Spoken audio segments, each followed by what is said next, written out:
Starfruit? Doesn't it look kind of smartest fruit? Today we're talking about mindless zombies and thinking fruit. So there's a bit of a debate going on here in the studio. Yeah, I think Jokes. I think grapes. eggplants are as probably to the smartest exactly fruit. what the smartest fruit is. But like, just picture a grape in your mind, like grapes. No, like a full thing of grapes. Is you view it as It's one guy? intimidating me. It's like a hive mind thing. I guess. It's intimidating. Like I feel So each individual grape has it's a mind. very intellectual. And then all of the minds together are working It's just to... one intellectual. It's one mind. The grape. The whole bunch is one mind. I could make a Catholic metaphor, but I won't. I think intelligent things taste bad, so I think Brussels sprouts are probably the most intelligent. So knowledge to you is It's a vegetable. distasteful? I Yeah, keep it's a saying vegetable. vegetables. I've said like nothing but vegetables. Mm-hmm. Maybe just vegetables themselves. Yeah, like we don't like eating each other, right? I feel like if we tasted good, we'd still be doing it.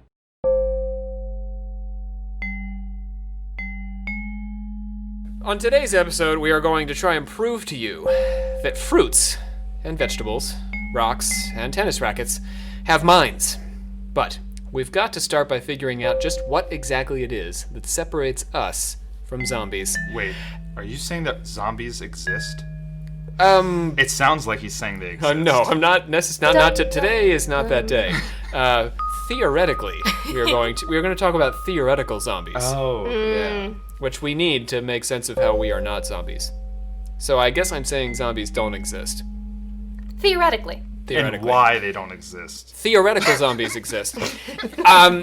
So this all has to do with brains, but it's also something that's a bit bigger, or at least a bit different from brains. Something we call consciousness. Deep breath. Riley inhaled sharply. Some of us like to think of consciousness and our brains as being the same thing, but actually not so much. Somewhere between them, a gap opens up a mile wide, and when we dive down into it and swim deep, we can start poking around under rocks and winding our way through dark caves to look for a real possibility for the existence of what we're calling the immortal mind, or the soul. Awesome, I can't wait. Before we get started here, James just wants to say some thanks, issue some of our thanks to our new patrons. Yeah, we'd like to thank Ian, Kevin, and Corin on Patreon. Ian donated when we got the pledge right, so that was nice. If anyone else would like to issue us a Patreon challenge, apparently we are open for business. Yes, yeah. Ian said if we could, we mentioned this on the last episode. He said if we could get the pledge, we always mess up the pledge at the beginning, we the members, and he said if we could get it right, he would make a donation, and so he did. So I guess if you would like to challenge us, yeah, just send us a message on Facebook. Lead or with the Twitter. carrot, if you will. All right. We'd like to thank our listeners on Stitcher who have pushed us past the 10,000 mark. Yes, we are officially as popular as my dog's podcast. And we'd like to remind our iTunes listeners to give us a rating, even if you just think we're okay. We're collecting stars, and we'll take however many you're willing to give us. Yes, preferably 3 or more. Yes. Yeah, but we need as many stars as we can get so that we can get to heaven. Yeah, that's how we... That's yeah, how you get to heaven, yeah, if you have a podcast. My name is Rob Thompson. I am here with Olivia Littoral, Hey! Grandmaster of our Secret Order of Alchemical Actors. Today we're talking big thoughts on what it means to be conscious. Joining us in discussion we have Riley Claxton. Hi. And James Kaplangis. Greetings, Earthlings. This is the second part of our series on whether the soul is logically possible, here on Occult Confessions. We, the members of the Secret Order of Alchemical Actors, do solemnly commit ourselves to a full and honest telling of the history of the occult as far as we know it. Here's our thesis, our hypothesis for today. I love it when you get science. You are not your brain. Oh, great. Good to know. Let that sink in for a minute. Olivia's already got it. Yep. But for everyone else, Riley, James, let that sink in. You are not your brain. In modern society, we've sort of adopted this idea that we, the person we are, is actually this little version of ourselves inside a control room in our heads. Right. Right. Exactly. Feeling good about that. Pulling levers and flipping switches. Is this what's happening in your head right now? I don't thought think so. mine is moving fast enough. Nearly fast This enough. little guy inside your head making all the things happen that go to make up your life, how your body interacts with the world. This little guy is flipping the switch. You move your arm, you move your leg, you look at this way, you look that way. And that's how we think about the way we interact with the world. We think that deep down we're this person, this little voice in our head, this homunculus. Love that word. It's such a good word. So a homunculus... What does that mean? Yeah, what is that? Please. I was just trying to nod Inform me.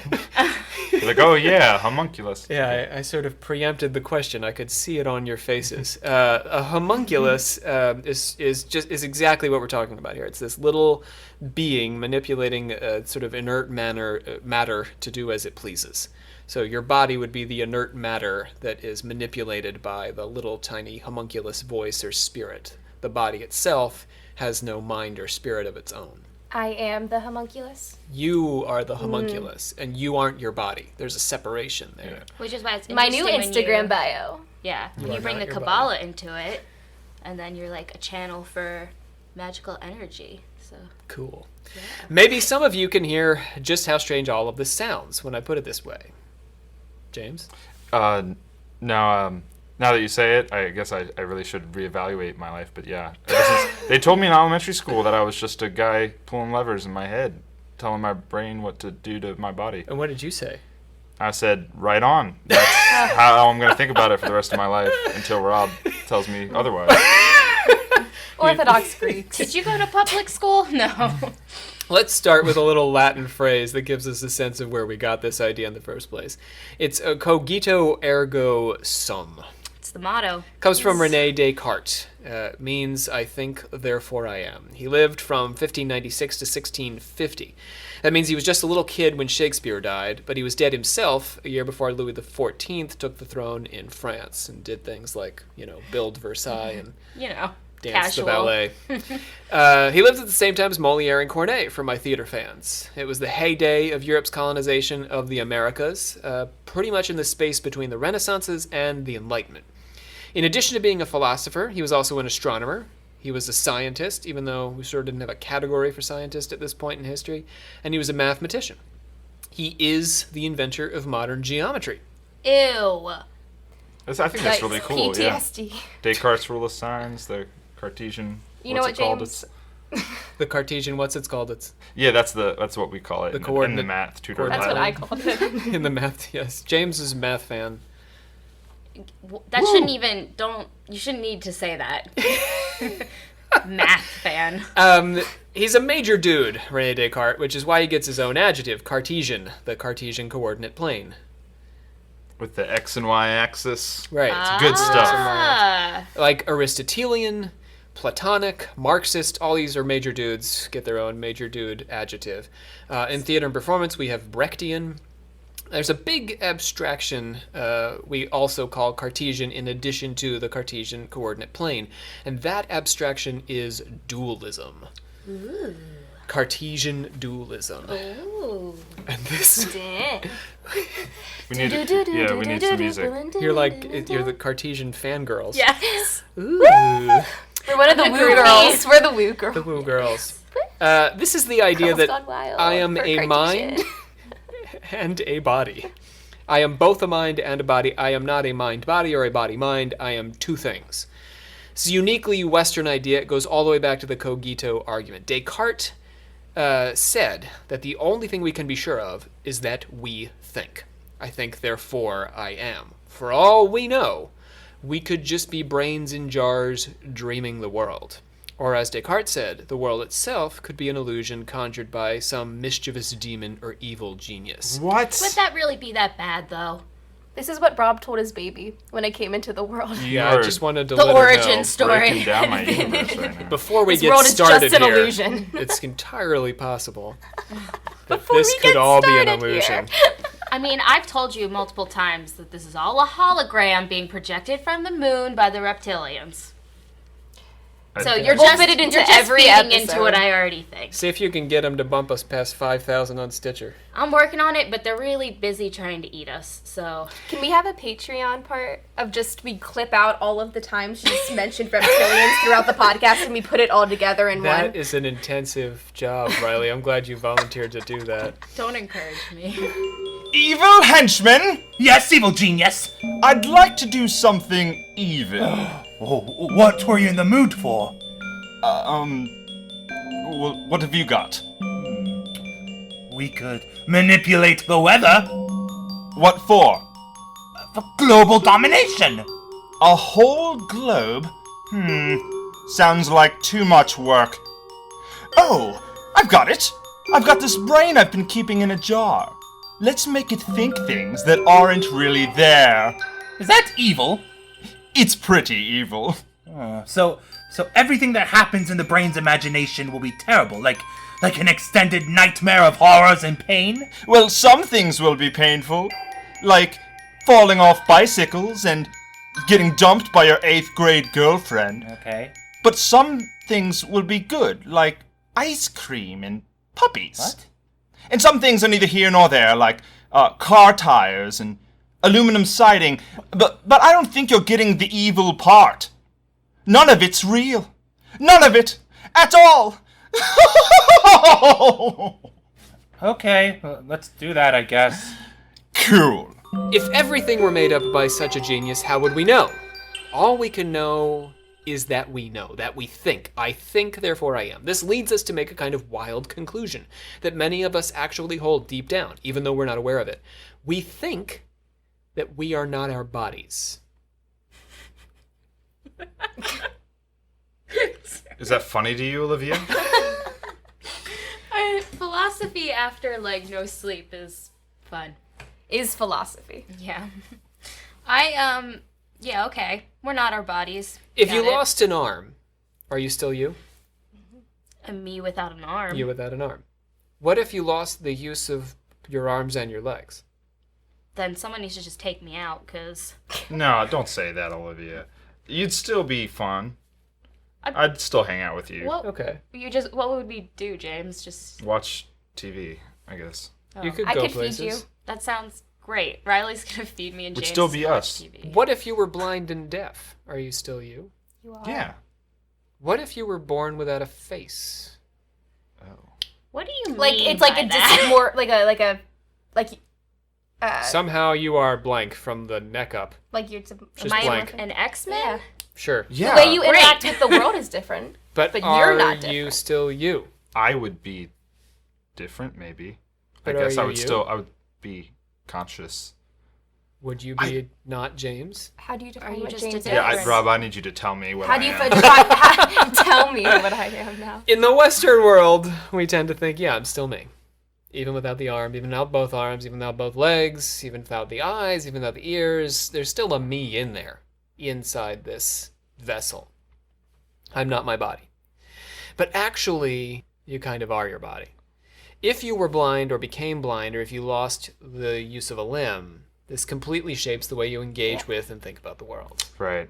Right? So we were you guys all- were sort of anticipating this line of thought. If you're missing a leg, for example, stairs take on a new meaning.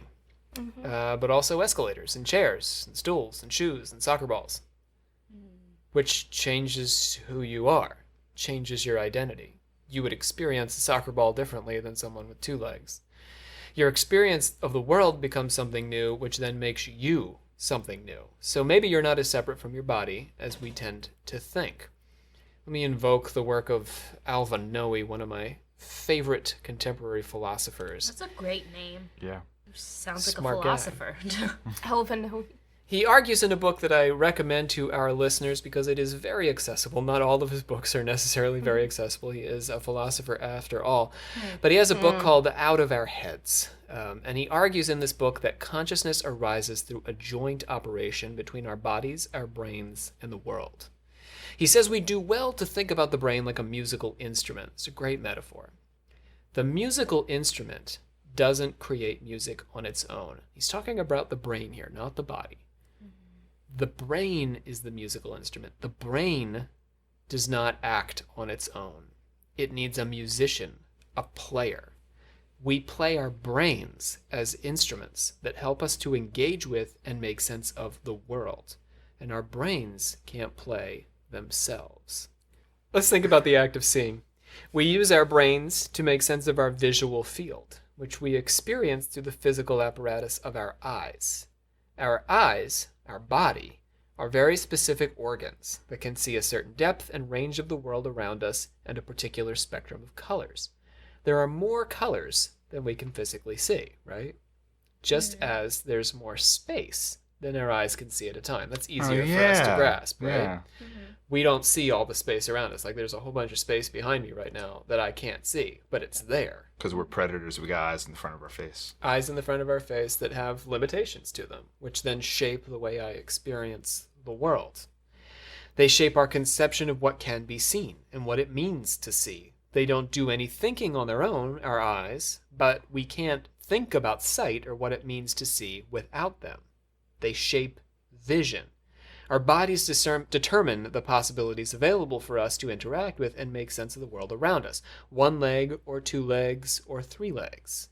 One eye or two eyes or colorblind eyes. The world is a different place, and we are different people because of the way our bodies function.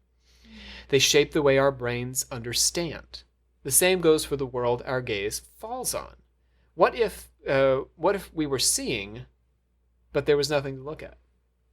What if we existed in a world without light? Or if there was nothing to see with, what would the experience of sight be like? The brain's job is to make sense of what we're seeing so that we can move through it or choose another means of engaging with the world. Is that a lion over there? And is that lion a threat to my life? Or is it just a painting on the wall? Or is it just a shadow cast by some harmless shrubbery? Could be any of these things. Our visual experience, in concert with our brains, working through the world, is making sense of things. We aren't this little person. You should be suspicious anytime you hear someone on the news or some infotainment program, which we are not infotainment. No, not infotainment. We are info. Yes. Also some tainment. Hopefully. Yeah. Make a statement, but we're not infotainment. No. We're above that. It's like hyphenated. Right. Information entertainment. Yes. Incorporated. TM. Damn it. When you hear someone on the news or some infotainment program below the level of occult confessions make a statement about what the brain does, you need to be suspicious. People like to use phrases like the brain sees color like this or the brain interprets music like that. The brain's not doing that. No, we are. Right. We with our bodies. We playing our brains as musical instruments.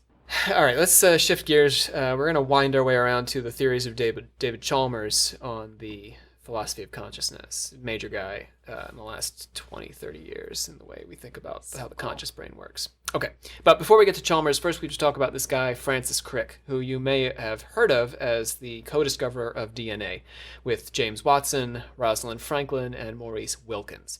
He has since made a foray into neuroscience, and in the early 1990s, he made the argument along with co-neuroscientist Christoph Koch that neural oscillations in the cerebral cortex, I promise we won't do this for very long, seemed to match up with an individual being or becoming aware of experiences of sight or smell. I have no idea what you just said.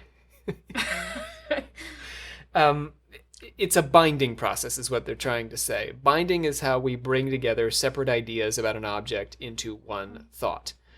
The red strawberry is delicious. So we have this object, strawberry. The separate concepts about it are that it is red and that it is delicious.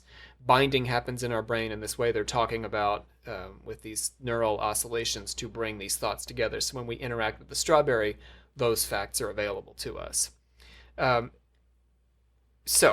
Developing an abstract concept or awareness of a sensation and binding sensations together is not the same as experiencing those sensations, though, is the point we want to get around to. Because that's could be a bad thing. Yeah, it's like how racism happens. Yeah.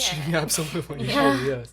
Or it's just basically how your mind works. So any good or bad thought you might have Right, you could Is just this- bind is together the result of anything. binding, yeah. Judgment in Yeah. general. The neuroscientific argument is that your experiences can all be reduced down to the firing of electrical impulses in your brain, as in this binding. Seeing the color is the same as the firing of particular impulses in particular parts of the brain that relate to the experience of seeing that color. I don't buy that. But then how do we know our own thoughts are true? We If that's don't. all that's happening, if all that's going on up there is just chemicals firing off, then how can I trust what I'm saying? How can I trust that it's true if that's all that's simply happening? I'm sorry, that just annoys me. Yeah, can you keep going with that idea? That I'm if trying to latch on here. that if my brain is all I am, if that's it, if this is just my brain, then The evil genius theory. yes, then it was never meant for thinking in a way, if that makes any sense. Sorry, I'm just... You mean independent thought? Yeah. Yes, that it's simply just...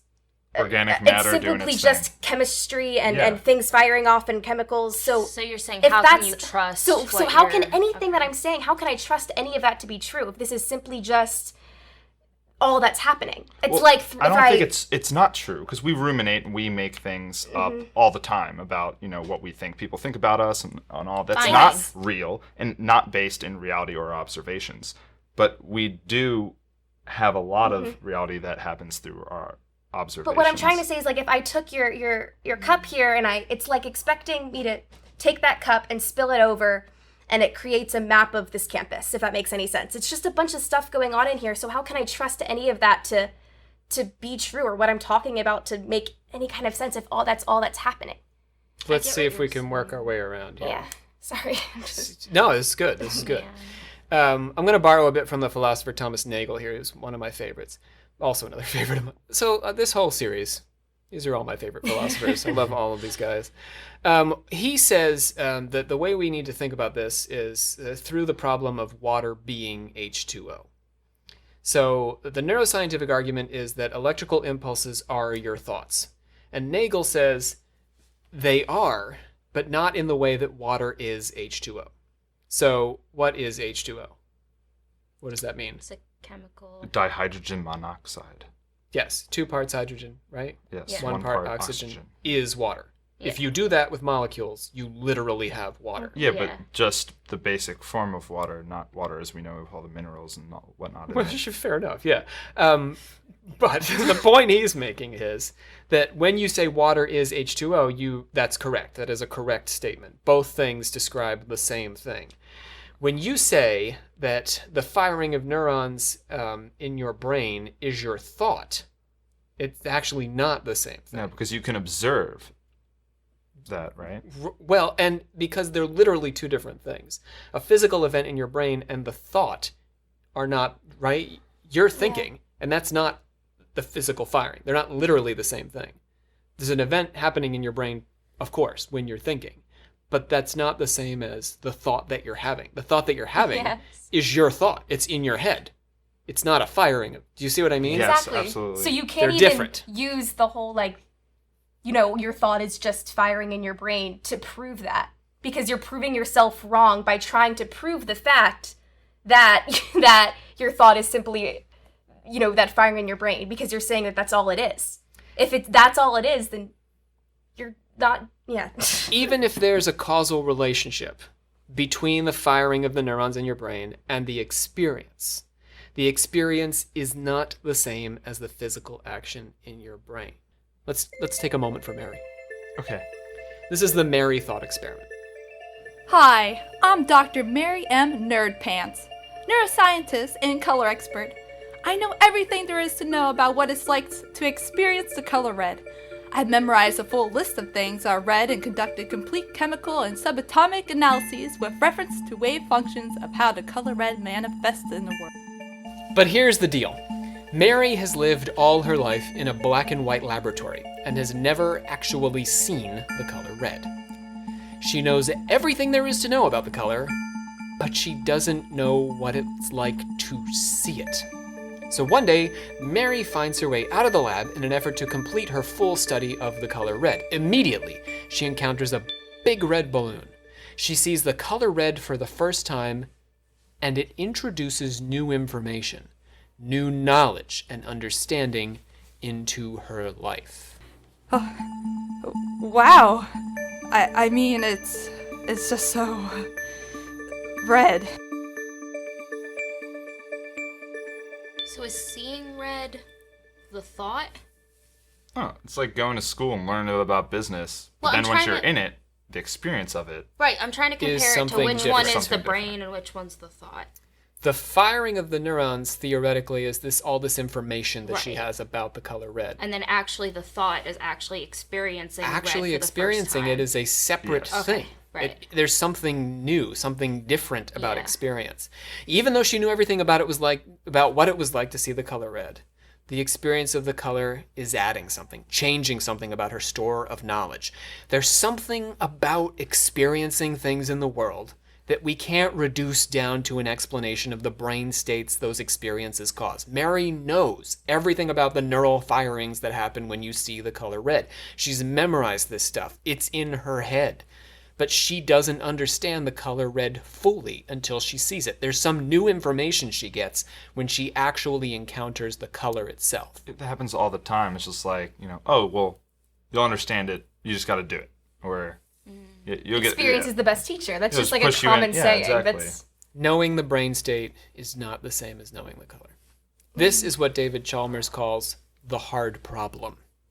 And it's been a source for some hot and heavy debate through the 90s and up to the present day. A word about sources here before we venture down this rabbit hole. David Chalmers is a philosopher's philosopher, for reals. So, Hard to read. not the hardest. but hard. But yeah, not light reading. I'm more an anthropologist and a historian. I can read Chalmers, but it takes some patience on my part. If you want to go deep right away, I suggest you his classic defense of a non-physical basis for consciousness, and that's his book, The Conscious Mind, from 1996. You might hate conscious yourself mind. while you're reading it, like I did. Oh, did you read? Oh, I mean, maybe half of it, Okay. and then That's set it impressive. on fire, essentially. It's also a bit old, a bit dated, but the ideas are still relevant. It's a great way to really get a handle on this side of the argument. However, if you want a slightly gentler descent into the intensity of his theory, I'd suggest the book Explaining Consciousness, The Hard Problem, which a bunch of smart people, including Chalmers and Crick, debate his ideas in a series of essays. It's sort of a lighter way to do this. Some of those essays are also pretty dense and difficult, but some of them are very accessible and easy to read. Okay, so let's get down to his ideas now. Chalmers asks us to imagine a zombie. Ah, at last, the zombie. Oh, The theoretical zombie. The theoretical zombie, who does not experience things. So he says, imagine a zombie who doesn't have experiences, who interacts with the color red, but has no sense of what the color red is like. The zombie goes around seeing things, interacting with things, but is not experiencing any of it. Like wait, a robot? how is he not experiencing it if Like it's a- happening? It's happening, but the zombie doesn't have any sense, any feelings about what anything is like. Like a computer? Like A robot, like yeah. A robot. But does Perfect. that Like mean my that they're phone. not experiencing it? They're not reflecting. They're not Right. having thoughts get on what's that. happening. Feelings, impressions about it. Because there's but- nothing deeper there. Right, they're just Right, I seeing. underst- They're seeing the color, but there's no impression of the color. Just But input even though data. you don't understand something, I feel like you can still experience something. We do It's it every experiencing day. in the way that we're talking about experience, as in I know what you're saying. You're making it a reflective thing. Like he doesn't understand what is. Well, it's not even about understanding, it's about experience. There's no feeling of what it's like to experience the thing. I don't have like strong feelings about touching this bench in front of me here, but I do have a feeling. I know what it's like. I can say this is smooth. I can say it feels like other things I've touched, etc., etc. But he's imagining a world in which we have zombies that don't have these experiences. They just go through and interact with things. They don't That know don't what it literally- feels like. Yeah. But They don't have reflections on them. They're not able to reflect on them. Just go with me, man. He says that our conscious experience of the world can be split up into two parts. Psychological, part number 1, and phenomenal. Let's talk about the psychological first. This will help, Olivia. The psychological are behavior-based. This is our ability to process information we take in through our 5 senses and do something about it. These psychological experiences don't raise any questions for us because we know why we have them. They have an obvious function in the world to help keep us alive and out of trouble. I think these are the experiences you're talking about. Stimulus response. Stimulus response, yeah. I see a red traffic light, and that signals to me that the traffic pattern at the intersection has changed. And so I stop my car in front of the light. I see a red strawberry, and I identify it as food, and I eat it. Food, eat, survive. Good job. Thanks. Our ability to make sense of things in this way is purely functional. And it's a nice and logical... it's not hard to explain why we would have these things. Very logical, evolutionary, logic. It makes good sense. If, as beings to survive, we need to be able to process information in this way and respond to stimuli as it occurs to us. But there's this other, far less useful thing that comes along with our psychological experience. And that's phenomenal experience. That's what we're coming around to with these zombies, Olivia. Phenomenal. Who's to say you can't eat the strawberry and then identify it as food if your brain works that way? It's fine to identify it as food, but what's not necessary is that we should have any feelings about that food, any reflection on that food, any thought about what it's like to have a strawberry. It's not even good for our survival, really, to have food preferences. We should just eat food. Right. Right. It's I see a strawberry, and I'm like, it'd be nice to have a fruit, like a summer salad, But Right, what if instead I see a strawberry and I think, that's weird, what's this? And I pick it up and I decide to take a bite and then I say, oh, it's food. Psychological, Like a not baby. phenomenal. After you take that bite, you're going to say, that was good, or that was bad, or I'd like to do that again, or I wouldn't like to do that again. All that's fairly useless. Why would we need to know what it's like to eat a strawberry? All we need to know is that we have to eat it to survive. We might need to know the difference between good and, food that's edible and things that aren't edible, but this is all functional. We're talking about the qualitative difference between all things that are edible, strawberries, blueberries. We know which ones we prefer on which days. Maybe James feels like a blueberry on Wednesday and a strawberry on Thursday. This is useless. There's no reason why we should have these preferences. We can imagine a world full of zombies having psychological experiences that are not accompanied by these phenomenal experiences we're talking about. Do I have you along for the ride now, Olivia? Yeah. They go through life stopping at red lights and eating strawberries like they're supposed to, but all this action takes place in the dark, so to speak. There's no inner light, no experience that these zombies are having of what it's like to stop at red lights. Oh, this red light's annoying. And what it's like to eat strawberries. Oh, this strawberry is overripe. It's Mary, knowing all of the things about red and knowing all of that, but of never having to experience Never it. having experienced that thing. Let's hear from some zombies.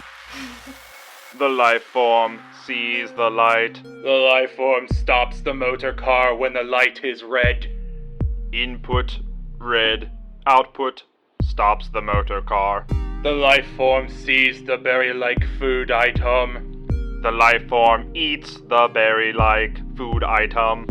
Eating the berry-like food item fuels the life form. Input, food item. Output, survival. Does the zombie like the strawberry? What is like? The food item sustains the life form. Does the zombie want to survive? What is want? The life form maintains biological processes until the life form can no longer function. Our zombies might sound familiar, as Riley was pointing out. These days, we call them artificial intelligence. 21st century robots and supercomputers don't have thoughts and feelings the way we do. And super annoying because we're always saying that they think, that robots think. They don't actually think. They utilize complex algorithms to complete tasks on an input-output basis. Think about the computers designed to win at chess or the Chinese game of Go. They process the move made by their opponent through an incredibly large series of calculations in order to determine the best possible move given the probability. Even if these machines learn from game to game, the act of learning is just improving the computer's database of what the human's most probable move will be. Yeah, the computer's not like, I don't like the cut of this guy's jib. Right, or this move is not fair, or this move is Feminine. not challenging enough, right? There's no I want to alterity. challenge myself. A computer's not going to say that. The computer's just trying to find the best move. That's what it's learning how to do, in quotation marks. Kasparov, the famous chess player, isn't playing against a self-aware android, which is the way we tend to think about these supercomputers. He's playing against a very sophisticated calculator, essentially performing a task about which it has no feelings whatsoever. The computer doesn't jump up and down and scream when it wins. It doesn't kick over the board when it loses. It doesn't want to win. It just wants to complete the game as it was instructed. We, on the other hand, do have feelings. That computer is really just a fancy lawnmower. The lawnmower doesn't want to cut the grass. That's just what it does when we use it. So why aren't we more like lawnmowers? I ask myself that all the time. We have alterity. Yes, by that you mean? Well, we can choose things. Yeah, and a deep fundamental difference, right? Yeah. A deep hiddenness, a secretness of this consciousness.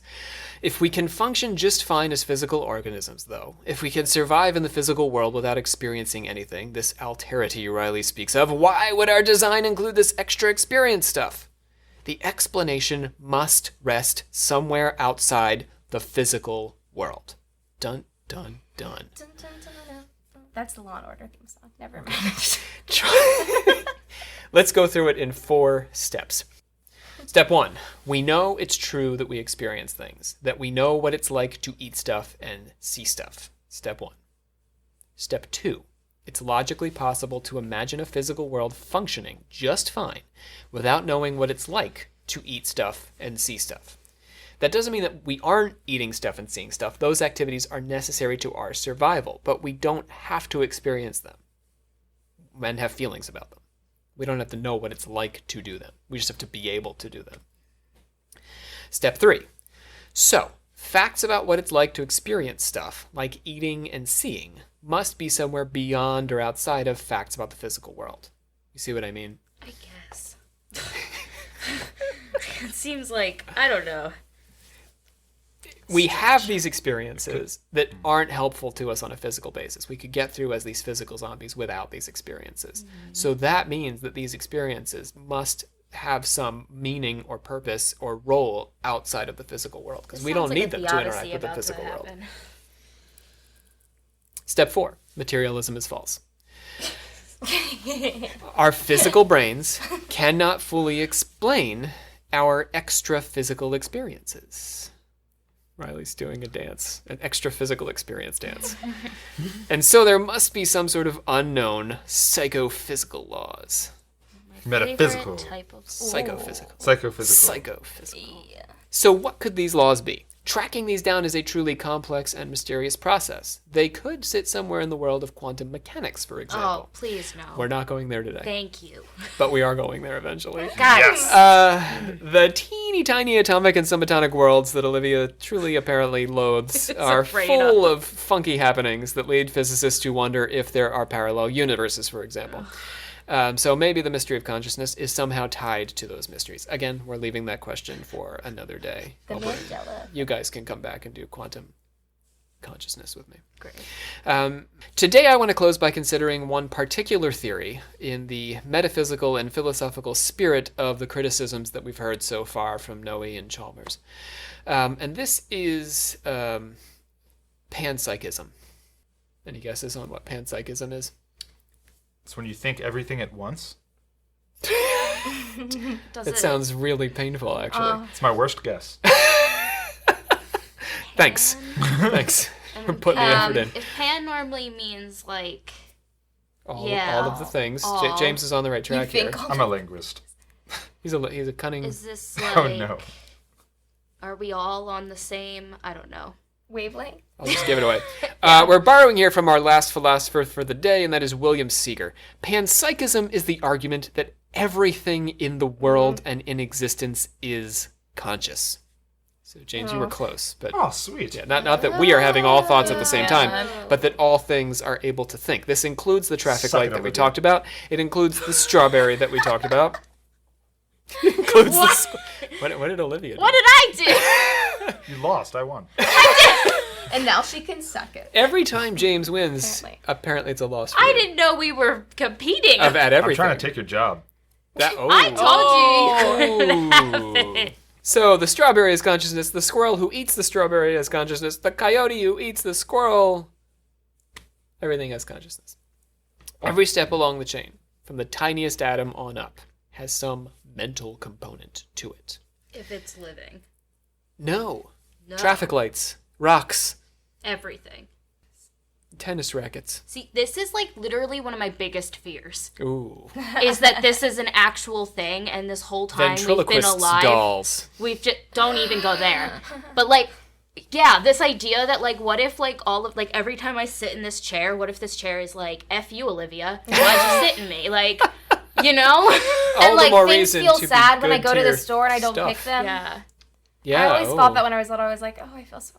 Yeah. Dolls and toys, especially. Yeah, Right? Anyway, Toy but that's Story. not exactly what we're saying here. Yeah. We're not proving that Woody can walk and talk. Toy Story You're is not, real. but All right. Because they're not like us. Let's start the argument. Imagine we're putting together a brain. We start. Yeah, we're gonna assemble a brain here. So put your gloves on. like the Snap. edible models Snap. in 9th grade. Yeah.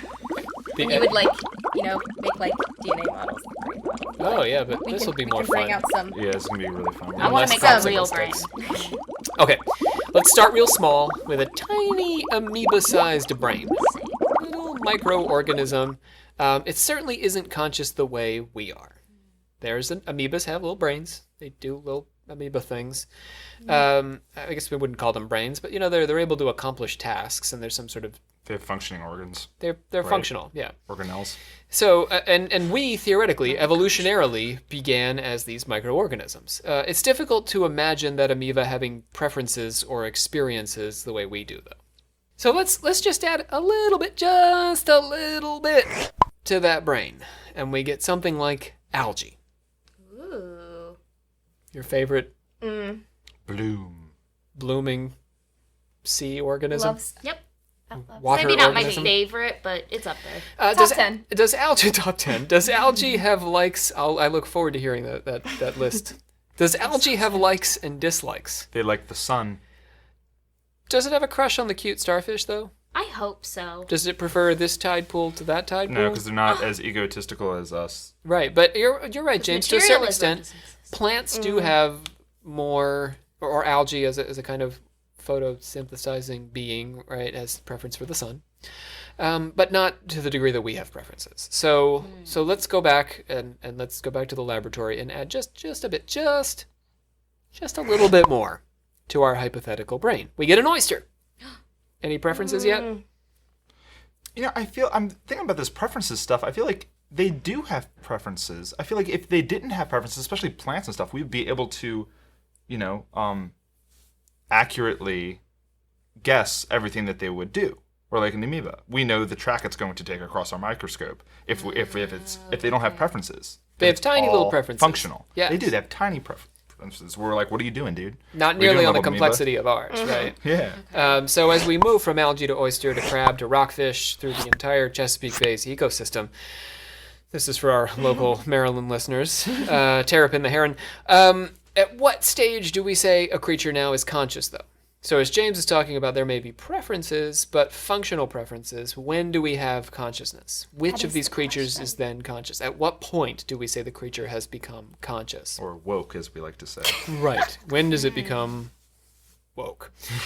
When I drop a few brain cells into the oyster to get the crab, is that when consciousness suddenly swings into being? Or when we drop a few brain cells into the heron to get the primate, also native to the Chesapeake Bay, chimpanzees? Is that for real? No, it's not. Of course it's not. Yeah, we don't have monkeys up Fake here. news. We are the monkeys. Oh yeah. And if these brain cells are all physical and consciousness is non-physical, where does it come from? Let's think about a baby, my little baby, Corinne back at home. Aww. Did consciousness just fly into her developing head somewhere during her growth in Katie's womb? It happens in the birth canal. It's magic. It That's when happens it in the goes- birth canal. Pops right when in. we went into the room, you know, in that period of time when she was born and you were sleeping, and we taught her. Oh, you were teaching heads, her all those genitals, and songs? toes. Yeah. We also sprinkled a little bit of. You sprinkled some consciousness on her. Consciousness, Some yeah. divine So you are the consciousness. Sandman of consciousness. Yes. And you, It's sprinkled on. of the billions of human beings on Earth, you are going around Santa Clausing them with magic consciousness. It's been passed down. Dust. Whoa, we're gonna Magic have to birth pay canal. royalty on that. Yeah, that is. Yeah, There's damn spies it. for MASCAP everywhere. So, really though, this is the question. If the baby isn't conscious at some point in the early zygoteness of it, When does the baby become conscious? When does that consciousness suddenly pop into the baby's head? I'll prove this another way. If you believe in the well-documented theory of evolution, all of us have evolved up from those little amoebas. At what point did consciousness suddenly swoop down into our heads? It's fundamentally illogical that my baby should just suddenly, consciousness should just pop in to her head. No, It it's makes like no ever sense. present, right? So if consciousness doesn't swoop into our heads as we are physically evolving or physically developing in mom's womb, then it must have been there the whole time. So all these cartoons, I got Osmosis Jones and all this stuff taking place inside of our bodies, or white blood cells having preferences and stuff. That's not too far off of the mark. Not according to panpsychism. If this is all illogical the way we're talking about, then consciousness must be a fundamental property of everything, everywhere. So, what about non-living things? We're talking about this yeah. living-wise, I was right? about to say, they're so- going, but Yes. how does this evolve? How are Because these things technically, my baby is composed of non-living atoms, Inorganic molecules, yeah. inorganic stuff that suddenly becomes conscious. I mean, I am. Yeah, We it's all crazy. are. And so everything must be conscious. Traffic lights, tennis rackets, the whole 9 yards. So consciousness isn't an argument for living. In this, you can't use consciousness as an argument for something being alive. Right. Consciousness is everything that is. Everything that exists. That's So, interesting. but Olivia's worried about how the chair feels about her. Why doesn't my coffee table suddenly decide that that doesn't feel like holding my teacup today and just buck it off onto the floor? Yeah, I really feel like... Why doesn't the traffic light decide to light up all 3 lamps to flirt with the billboard across the street? Why doesn't the strawberry roll off the table and take itself for a walk? You had a lot of fun writing that, didn't Yeah, you? I did. The argument goes that there are varying levels of consciousness. More complex systems, like our human brains, which include the already complex systems of animal brains, are capable of exhibiting higher functions of consciousness, like preferences and choices. Aristotle said, right? We have the plant brain and the animal brain and the human rational brain. Less complex systems, like gravel and kumquats, are less capable... Kumquats. Yes, the funniest of fruits. They really are. They are less capable of displaying these preferences. Rocks exhibit no preferences. Plants, as James is pointing out, have some preferences. Which shape they grow in, which direction they grow in. Animals have lots of preferences. My dog won't eat dinner unless we bribe her with treats. With dessert? Yes, with cheeses and things. Yes. And humans have far too many preferences. So you can see the scale of preferences, but going all the way down to the preferenceless rock. Just read the comments sections of pretty much anything. Yeah, we've definitely got realize it. We've got it the worst. how preferency we have become in our development. And while we're on the subject, I want to thank all of our listeners who've taken the time to rate and review this podcast Yeah. and express their very positive preference for I'm what really we have glad. to say here. That you're conscious. You're real. And on Don't that forget note, we are going to close off our discussion of the thinking fruit. I think we've arrived. We have made this journey. I love it. Done all the thinking I could possibly do today. Insulted a few psychologists along the way, perhaps. I mean, And what can you do? let's close the door here on our mindless zombies and thinking fruit. Olivia, if you would please grandmaster us out of this. Woo!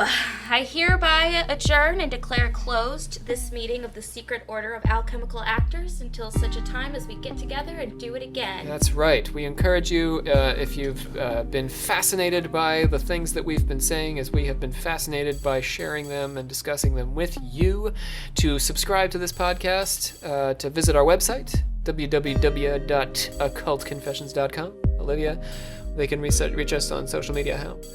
On our Facebook, you can look us up by Occult Confessions, and then on Twitter, you can find us at Podcast Occult. Yes, and just one more reminder, we are looking for those sweet, sweet stars. Any number of stars. Hop All on the and review stars. us on iTunes. You don't have to say anything. You can just click a star. Actions speak louder than Yes. words. Please, I'm Multiple begging stars. you. Yes, James really is hungry for stars. And we will see you next week. Next week's episode, we are going to feature. Is it multiple personalities? Yeah, that's next week, right? Really? Or it's 5. Frederick Myers, I think, is the next one. Yes. Because 5, and then it's quantum physics. Quantum to physics is close what we're it going to all close out with. So we will be talking about multiple personalities. Is that right? Oh, God. James is checking? No? I gave up. Okay, join us next week. We'll be talking about multiple personalities. We think. And Olivia loses her mind. And how these actually further demonstrate the concept that we, in fact, are more than our brains. See you next time on Occult Confessions. Woo!